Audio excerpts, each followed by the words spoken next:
The Galactic Council had always regarded humans with a mixture of confusion and concern. Among the thousands of species that populated the known universe, humans were classified as unpredictably volatile, a diplomatic way of saying they were completely insane. Kendall Rivers stood at the observation deck of the diplomatic station orbiting Centauri Prime, watching the purple nebula swirl in the distance. As the youngest human ambassador assigned to the Outer Rim territories, she'd heard every joke, every whispered comment about her species' supposed madness. The other ambassadors treated humans like fascinating but dangerous pets. Your species bonds with predators, Ambassador Threxel had said just that morning, his 6 eyes blinking in disbelief. You domesticate creatures designed to kill you and call them good boys. Kendall had simply smiled. She'd stopped trying to explain humanity years ago. Roman Caldwell wasn't an ambassador. He was a freighter captain, rough around the edges and perfectly content to stay that way. His ship, the Defiant Star, transported cargo across the frontier worlds, and he preferred the company of his crew to the stuffiness of diplomatic functions. But tonight,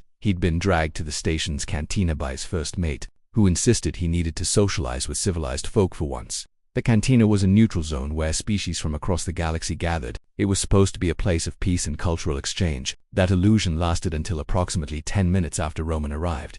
He sat at the bar, nursing something that tasted like battery acid mixed with cinnamon, when he noticed the commotion. 3 Krellian merchants, massive, armor-plated beings who considered themselves the galaxy's premier warriors, had cornered a smaller Pixian trader near the back wall. The Pixian's translucent wings trembled with fear.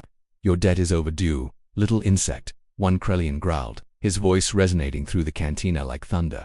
The room fell silent. No one intervened. That was the galactic way disputes were settled between the parties involved. To interfere was considered barbaric. Roman set down his drink and stood up. "Oh no," muttered his first mate. "Here we go." "Hey," Roman called out, walking toward the confrontation. "How about you pick on someone your own size?" The Krellians turned, their small eyes fixing on the human. The largest one made a sound that approximated laughter. "A human. Are you volunteering to pay his debt with your life?" "I'm volunteering to tell you that 3-on-1 odds are pretty pathetic," Roman said calmly. "Where I come from, that's called being a coward."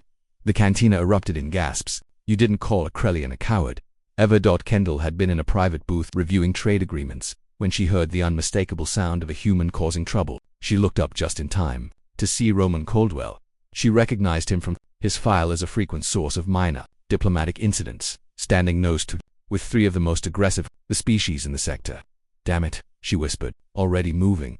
The first Krellian swung. Roman ducked, driving his fist into what he hoped was the alien's equivalent of a solar plexus. The creature stumbled back, more surprised than hurt. The other 2 lunged forward. That's when Kendall arrived, sliding between Roman and the attackers with practiced precision. "Gentlemen, I'm sure we can resolve this diplomatically." A massive fist swung at her head. She dropped low, sweeping the Krellian's leg. Despite their armor, their joints were vulnerable. The alien crashed to the floor with a thunderous impact. Roman stared at her. "You're an ambassador, and you're an idiot." Kendall shot back, dodging another blow. "But I suppose we're doing this now." The cantina exploded into chaos. What started as a simple confrontation became a full-scale brawl as various species took sides or settled old grudges. The Centauri owner frantically called station security while trying to protect his expensive glassware. Roman and Kendall found themselves fighting back, a position neither had expected to be in that evening. He blocked high while she struck low. She used precision. He used brute force. Somehow, impossibly, they were effective. "Why are you helping me?" Roman grunted, shoving a Thoraxian away. "Because humans stick together," Kendall replied, ducking under his arm to deliver a strike to an advancing Varaxian. "Even when one of us is being remarkably stupid." "I was defending someone. Noble. Also stupid." An energy net suddenly deployed from the ceiling, courtesy of station security. The fighting stopped immediately as everyone found themselves partially immobilized. The Centauri security chief, a being of pure energy contained in a crystalline suit, floated into the cantina. "What is the meaning of this?" His voice crackled.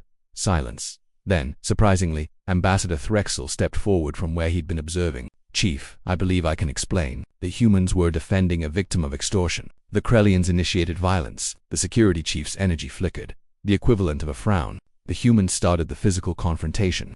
After attempting verbal de-escalation, Threxel continued, his 6 eyes focused on Kendall and Roman. "I witnessed the entire event. By human standards, they acted with remarkable restraint." Roman snorted. "We beat up half the bar." "Yes," Threxel said thoughtfully, "but you only beat up those who were actively trying to harm others or yourselves. You protected the weak. You fought together despite being strangers." He paused. "You displayed loyalty, courage, and tactical adaptability. Perhaps we have misunderstood what human insanity truly means." The security chief released the energy nets. The Krellians were escorted away in restraints. The Pixian trader approached Roman and Kendall nervously, offering profuse thanks in his high-pitched voice before scurrying away. Kendall brushed debris off her diplomatic jacket and looked at Roman. "You know this is going in my report. You threw a pretty good punch for an ambassador," Roman admitted grudgingly. "And you took on 3 Krellians for a stranger. That was either very brave or very stupid. Can't it be both?" She laughed despite herself. "I suppose that's the human way." As they walked out of the cantina together, station workers already cleaning up the damage, neither noticed Ambassador Threxel speaking quietly to his colleagues. "The humans are not insane," he said softly. "They are simply willing to do what is right, regardless of personal cost. Perhaps that is what we should truly fear. Or perhaps," he thought, watching Kendall and Roman disappear down the corridor, still arguing good, it was something the galaxy needed to learn. Human insanity, it turned out, was just another word for hope.